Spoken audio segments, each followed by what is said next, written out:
इस क्वेश्चन में कह रहे हैं जी कि how much work is done on the weight during the process. ये एक वेट है और ट्रॉली जो है वो इसको इस रेल पे चल रही है यहाँ से यहाँ, और जो आपका वेट है वो वर्टिकल डायरेक्शन में भी डिस्टेंस कवर कर रहा है और हॉरिजॉन्टल डायरेक्शन में भी साइमल्टेनियसली डिस्टेंस कवर कर रहा है। और वैसे जो उसका डिस्टेंस कवर हुआ है वो यूँ है, यानी आपके ये जो बॉक्स है इसने डिस्टेंस यूँ कवर किया है, लेकिन अगर उस डिस्टेंस को यानी आर को आप डिकम्पोज कर लें तो पी डिस्टेंस कवर हुआ है हॉरिजॉन्टली और क्यू डिस्टेंस कवर हुआ है वर्टिकली, ये देखा जा सकता है।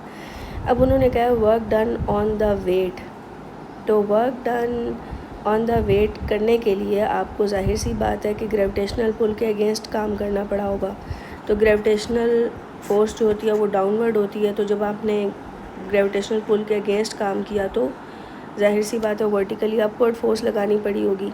तो हमने जब वर्क डन निकालना होता है तो हम क्या रूल है, force into displacement in the direction of force, यानी फोर्स और डिस्टेंस पैरेलल होने चाहिए। तो अगर फोर्स आपने वेट चूज़ की हुई है, मतलब आपने वेट को अपोज करने वाली फ़ोर्स या वेट के इक्वलेंट फोर्स ऑपोजिट डायरेक्शन में लगाई है, मतलब ये वाली फोर्स लगाई है, तो उसके अलॉन्ग वाला डिस्टेंस चूज़ करना होगा। तो ये क्यू डिस्टेंस आप यूज़ करेंगे। तो वर्क डन क्या आ जाएगा, वेट मल्टीप्लाई बाय क्यू, तो ये सी पार्ट होगा।